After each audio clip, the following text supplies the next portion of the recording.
자, 매주 월요일 아침 알아두면 피가 되고 뼈가 되고 돈이 되는 경제 뉴스 슬기로운 경제생활 시간입니다. 이인철 참 좋은 경제연구소장 나오셨습니다. 어서 오십시오. 네.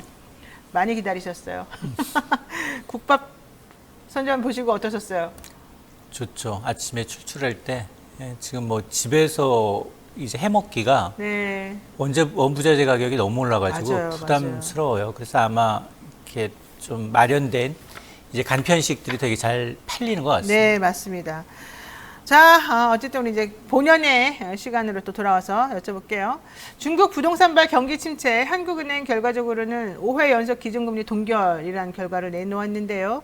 한국은행은 그래서 그랬는지 우리나라 성장률 전망치도 지금 하향 조정했습니다. 2%대나 내려갔는데요. 맞습니다. 일부 전문가들은 우리 경제가 올해 이어서 내년까지 1% 성장에 그칠 것으로 좀 전망하고 있어요. 근데 이거는 이렇게 되면은 사실은 코로나 때보다 더 나쁜 거 아닌가 생각이 드는데 걱정이란 말이에요. 자, 한국은행이 5회 연속, 야, 이거 너무 센데요. 5회 연속 기준금리 동결.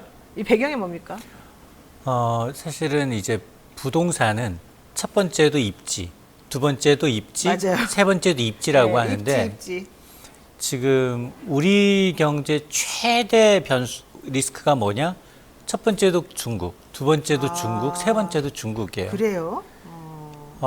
중국 옛날에는 미국이 뭐 진짜로 기침하면 우리는 감기 몸살 앓는다라고 했는데 맞습니다. 지금 그 형국이에요. 중국이 흔들리니까 일단 수출이 안 좋고요. 반도체 안 팔리고 있습니다. 그다음에 이 중국 때문에 워낙 같이 묶여서 환율도 안 좋습니다. 금리도 안 좋고요. 환율도 안 좋고. 예. 그러다 보니까 경제에도 영향을 미치고 있어요. 정말 경제가 정말 최악이에요. 최악. 지금 만장일치로 지난 2월부터 지금 8월까지 기준금리가 연 3.5%다. 5번 동결이라는 얘기는 추가로 올리기가 상당히 어렵다는 얘기예요. 그게 왜? 그러니까 중국 흔들리니까. 올려야 되긴 하는데 올릴 수가 없는 거죠. 맞습니다. 네. 그러니까 최근에 이제 중국 부동산발 위기 그리고 이제 구조적으로 중국도 사실은 인구도 꺾였죠. 미국이랑 패권 전쟁하면서 지금까지는 강하게 버텨왔는데 내상을 입고 있는 거예요. 그렇죠. 수출을 못하니. 그렇죠. 자, 그러다 보니까 내수가 좀 챙겨줘야 되는데 내수는 내수대로. 왜냐하면 공동부유라는 명칭하에 부자들이 돈 못 쓰도록 분위기 환경을 조성해 놨어요. 자, 그런 환경 때문에 내수도 안 하죠. 중국인들은 저축하죠. 그러다 보니 그런 중국발 악재가 고스란히 우리 경제에 영향을 미치고 있는 겁니다. 물론 표면적으로는 우리도 이제 물가 한 2%로 떨어지지 않았느냐라고 하는데 물론 뭐 2.3%까지 떨어지긴 떨어졌지만 이건 기저효과에 따른 특히나 에너지 가격이 많이 떨어졌기 때문이지 네네. 다시 8월, 9월 그동안 이제 폭염 이것들이 다 반영이 되지 않았거든요. 그래서 다시 3% 올라갈 가능성이 높고 특히 가계대출은 지금 사상 최대예요. 네, 맞습니다. 그 여기에다가 환율도 지금 위안화가 떨어지니까 예. 환율도 지금 불안하고 연중 최고입니다. 자, 이러다 보니까 지금 이 중국발 리스크 때문에 올해만 힘든 게 아니라 내년에도 힘들 수 있다라는 겁니다. 아니 지난달인가요? 아주 반짝 조금 좋아지는 느낌이 좀 났었어요. 정부에서 발표한 거에 따르면 한 2달 정도. 근데 결국 그건 뭐 아무 의미도 없었던 것이고 지금 말씀 들어보게 되면은 내년까지도 계속해서 이런 상태로 암울하게 갈 것 같다. 그리고 특히 이런 것들을 해결할 수 있는 동력이 없다. 반전할 수 있는 뭐 모멘텀도 없고 왜 국내 사정뿐만 아니라 이 전 세계적으로 미국하고 중국 간의 이 갈등 국면이 우리한테 직격탄을 지금 내리꽂고 있기 때문이다. 이런 얘기잖아요. 지금 중국 경제가 얼마나 안 좋길래 그러는 건지 외국계 증권사들도 지금 우리한테 경고하고 있으면 이건 거의 사실상 마이너스 아닙니까? 맞습니다. 그럼 방법이 없지 않습니까? 지금 중국이 이제 이 개혁 개방 선언하는 게 1978년이에요. 네. 그러니까 거의 한 40년 넘게 돼 있거든요. 네. 근데 지금 이 월스트리트 저널은 중국의 이런 40년 호황이 이제 막을 내렸다. 그동안은 굉장히 간편한 방식으로 이제 우리 똑같이 부동산을 개발해서 네. 인프라 뭐 사회 간접 자반으로 도로 깔고 그 넓은 이 중국 땅에 도로 깔고 건설 토목공사를 통해서 지방 경제를 부흥시켜 와서 정말 공동 부유라는 그 기치에 맞게끔 잘 성장해 왔는데 그래도 5% 6% 성장을 줄곧 이어 왔는데 네. 이젠 그걸 보긴 좀 어려워졌다. 인구 구조적으로 줄고 있습니다.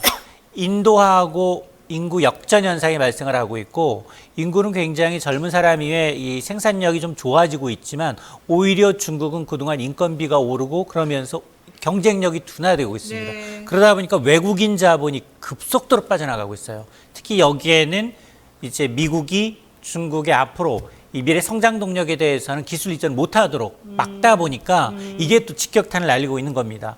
특히나 2021년부터 이제 완다를 중심으로 해서 이 부동산 개발업체 네. 1, 2, 3위 업체, 민간 개발업체 1, 2, 3위 업체가 동시에 다 부도 위기에 처하다 보니까 헝다 뭐 이런. 맞습니다. 네. 뭐 비구이안부터 헝다, 완다, 네, 네. 1, 2, 3위 업체들 그리고 이제 민간 개발업체 그리고 공영 기발업체까지 흔들리다 보니까 이제 중국은 수출도 안 되는데 내수까지 힘들다. 그래서 잃어버린 이제 이 일본의 30년 전철을 밟을 수 있다라는 이제 경고가 나오니까 지금 외신들 특히나 이제 외국계 증권사들의 경우에는 2010년대부터 한 5에서 6%에 오던 성장률이 지금 연간 이제 조만간 올해는 4%대 그리고 영국계 이코노믹은 2030년대 가면 2%. 네. 지금 수준의 반토막 이하로 또 떨어질 것이다라는 거거든요. 자, 이렇게 되면 사실은 중국은 지금 GDP 면에서 미국 다음으로 중국이거든요. 네. 2030년 되면 중국이 미국을 앞질 것이다. 이런 예상이 있었는데 네. 이건 고사하고 이제 중진국의 함정, 선진국에 가보지 못하고 네. 다시 이제 나락으로 빠질 것이다라는 이제 이 전망이 나오고 있습니다. 자, 그런데 우리나라는 IMF 외환위기나 2008년도 글로벌 금융위기 당시에 그래도 우리는 금방 이겨냈어요. 근데 중국 같은 경우는 사실은 인구도 훨씬 많고 어쨌든 땅덩이도 넓고 자원도 많고 우리보다는 훨씬 더 좋은 환경이지 않습니까?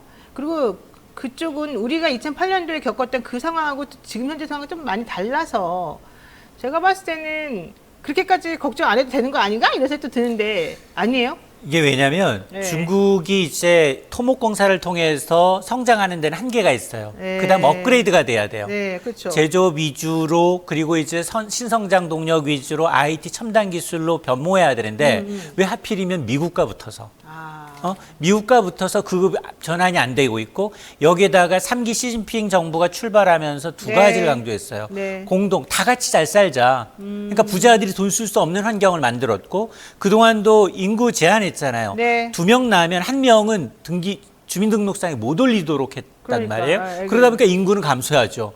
근데 인구 감소는 기조적으로 한꺼번에 획기적으로 우리 지금 20년 동안 수백조 원 이상을 쓰고도 안 되는 이유가 이건 돌이킬 수 없어요. 그래요. 그러다 보니까 인구 구조면에서 인도한테 지금 뒤떨어진 현상이 나타나고 있고 또 하나는 지금 특히 중국은 부채가 많아요.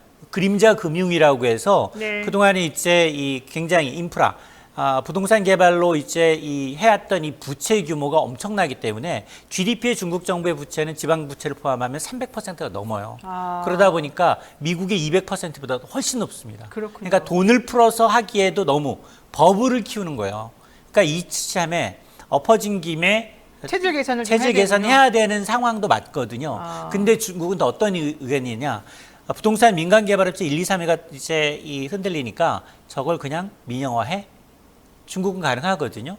민영화해 이런 마음을 갖고 있는 거예요. 근데 민영화의 장단점이 있어요. 그렇죠. 그러면 내수용이란 얘기예요. 그렇죠. 글로벌 투자자들이 거길 믿고 투자하지 않습니다. 그러다 보니까 통계도 지금 조작하고 있어요. 청년 실업률은 발표 안 하잖아요. 네, 너무 높다면서 20%도 넘다는데. 그러니까 그런데 누가 투자를 하겠습니까? 그런 것들이 맞물리다 보니까 아마 시진핑도 고민이 많을 거예요. 그럼에도 불구하고 이제 탈출도 못 찾다 보니까 우리가 더 문제인 것이 네. 빨리 발을 빼야 되는데 기업들은 하나 둘씩 탈중국화해서 지금 인도라든가 베트남이라든가 인도네시아 이제 가고 있는데 네. 문제는 아직도 우리가 수출 비중이 20%를 이제 미국에 이제 의존하고 있는 중국에 의존하고 있는 상황이어서 네. 반도체 말면 팔아야 돼요. 그게 문제인 거죠. 그렇군요. 자, 어쨌든 글로벌 흐름은 인도 쪽으로 지금 투자 같은 거 다 몰리고 있다. 사실 중국은 지금 재정비하는 타임이어가지고 좀 섣불리 들어가기도 나오기도 어려운 상황이다. 특히 미국이 중국 견제가 너무 심해서 중국이 지금 수세에 몰리는 모양새이다. 여기에 이제 좀 정리가 되는 것 같아요. 그래서 우리 같은 경우도 물론 윤석열 정부가 중국하고 지금 계속 각을 세우고 있는데 뭐 그런 거 아니라 하더라도 좀 다변화시켜가지고 눈을 조금 더 저쪽으로 돌려야 될 필요는 있다. 그러니까 일본이 사실은 글로벌 경제 면에서 미국, 중국, 일본이에요. 근데 이번 이제 해산물을 중국이 전면 수입 금지하겠다라고 하니까 화들짝 놀라고 놀랬죠. 눈치를 보는 네, 거예요. 화를 내더라고요. 그러니까 일본은 강자한테 약하거든요. 그렇죠. 상당히 약할 뿐만이 아니라 과거 한 10년, 20년에도 중국의 눈치를 상당히 봐왔어요. 뭐 물론 이제 정치적으로는 외교적으로는 굉장히 강하게 미국의 말로는 요구 강하게 하죠. 맞습니다. 미국의 요구를 다 순응하는 것처럼 보이지만 실리 따져요. 그래. 네. 실리를 따지고 경제적 이득을 따집니다. 그렇죠. 그러다 보니까 상당히 아마 수위 조절을 할 거예요. 네. 중국에 대해서는. 그러니까 우리도 좀 그렇게 강하게 나가면 얼마나 좋겠어요. 저는 이해가 안 됩니다만 뭐 정치하시는 분들 그런 거 잘 모를 리가 없습니다. 아마 또 다른 뭔가 있겠죠. 자, 요 얘기 해보겠습니다. 제가 잠깐 아까 처음에 이제 언급을 잠깐 했습니다만 국내에서 지금 팀 문화가 확산되고 있다. 이게 오히려 소비자들의 불만을 사고 있다 이겁니다. 사실 저희도 식당 같은 데 가면 막 옆에서 계속 뭔가 잘라주고 뭔가 해주고 그러면은 좀 불안한 느낌이 들기도 하고 미안하기도 하고 고맙기도 해서 한 번씩 두 번씩 이렇게 인사를 하다 보면 그게 이제 점점 당연한 것처럼 그걸 안 주면서 서비스가 나빠지는 것처럼 돼버리더라고요. 근데 그래도 그게 표면화되지는 않았었는데 카카오 택시가 이 팁 논쟁을 아주 그냥 딱 정면에 내세웠어요. 이거 뭡니까? 그동안에도 팁 문화는 사실 있어 왔어요. 호텔 가면 탑 네. 내는 거 다 기본적으로 마음 먹고 너무 가고요. 많이 내죠. 예. 그다음에 굉장히 고급 일식집에 가면 주방장이 오늘의 특선을 갖고 와서 재료를 설명하면서 하게 되면 나 그거 좀 싫어. 굉장히 아니 그러니까 거기는 팁도 세요. 네, 팁이 5만 진짜 원짜리가 비싸요. 나옵니다. 네. 5만 원짜리가 나오는데 가장 그 자리를 주선한 사람. 근데 굉장히 공손하게 하기 때문에 손님 대접하기에는 굉장히 좋은 환경이거든요. 그래서 내고 그다음에 뭐 발레 파킹이라든가 고급 이제 이런 마사지 샵 같은 경우에는 그동안도 있어 왔어요. 은근히 있어 왔는데 카카오가 이렇게 카카오가 써올린 공이 지금 문제가 되고 있는 건 네. 갑자기 있어 왔던 그게 아니라 카페, 음식점. 일반 대중들이 이용하는 것으로 급속도로 확산되고 있다는 게 문제거든요. 근데 카카오는 지난달 19일 날 시범 서비스를 도입을 했어요. 프리미엄급 택시를 이용하는데 운전기사님의 서비스가 만족됐다면 별 5개로 만족도를 표시하는데 5개를 다 줬다 그러면 별도의 앱이 뜹니다. 거기에서 1,000원, 1,500원, 2,000원. 금액은 많지는 않아요. 근데 세 가지 중에 하나를 선택하라라는 창이 떠요. 그래서 그 기사님에게 가는군요. 가는 거라고 얘기를 해요. 수수료를 제외하고 전부 기사님 몫이다라고 이제 얘기하고 있는 게 카카오의 변이에요. 근데 문제는 뭐냐? 앞서 얘기했지만, 네. 야, 택시비 엄청나게 올랐어요. 그러니까요. 기본요금도 4천 얼마로 뛰었단 말이에요. 근데 나는 내고 싶지 않은데 서비스 만족도 안 하고 그럼에도 불구하고 카카오가 앱 호출 시장의 카카오티가 거의 90% 넘게 점유하다 보니까 어쩔 수 없이 내야 되는 거예요. 실제로 지난 19일 시작해서 시범 도입해서 하루 평균 이용자를 따져봤더니 2천여 명 가까이 내고 있다는 거예요. 근데 속마음은 어떠냐? 10명 가운데 7명 내기 싫답니다. 내기 싫죠. 네, 내기 싫다요. 이게 왜 지금 돈 냈는데 네. 그러면 돈을 또 내야 돼. 또 내는 그런 입장일 뿐만 아니라 부담된다라는 거고요. 또 하나 문제는 뭐냐? 이제 카페 같은데 힙한데 연남동. 왜냐하면 젊은이들의 성지예요. 외국인들 오면 한 번씩 들리는 코스예요. 카페나 음식점에 대놓고 투명한 유리병. 이 팁을 요구하는 이제 이 카페 팁부터 시작을 해서 아예 대놓고 태블 PC를 종업원이 갖다 대요. 우리 직원의 서비스가 마음에 들었다면 팁을 달라. 근데 태블릿 PC 내에 거기엔 5%, 전체 가격이 7%, 10% 눌리도록 돼 있어요. 너무 비싸네. 종업원이 보고 있어요. 보고 있는 데서 나는 5% 눌러야 되나? 그러면 적게 누르면 야 나는 인색한 사람, 째째한 사람. 이게 지금 강요가 거의 돼버리고 있거든요. 그리고 잘 안 주면 그 서비스 기본적으로 잘해야 되는 서비스조차도 엉망이지 않습니까? 맞습니다. 사실 뭐 어떻게 우리한테 줄지도 모르는데. 그러다 보니 이게 지금 점점점 우리가 지금 이게 왜 미국 문화거든요. 미국 유럽 문화가 갑자기 우리가 이제 거부할 수 없을 정도로 우리가 기본적으로 이제 생활하면서 접촉해야 되는 일상 생활에 접어들고 있다는 거, 파고들고 있다는 게 이게 더 큰 문제고, 미국은 도입한 이유가 있어요. 네. 최저임금을 너무 적게 책정하거든요. 네. 이렇게 서비스업에 종사하시는 분의 경우에는 최저임금 보전 성격으로 지금 팁을 주고 있는데, 네. 우리는 전국 단일적으로 최저임금 다 적용되게 돼 있거든요. 네. 그러니까 사업자들이 그런 근로자의 임금을 이제 보전하는 방식으로 팁을 이용하고 있는 게 아니냐, 네. 그런 우려가 나오는 겁니다. 카카오도 마찬가지예요. 아니 근데 우리나라가 가지고 있던 좋은 문화는 다 없어지고 외국의 나쁜 문화만 자꾸 우리가 배우게 되는 느낌이 들어서,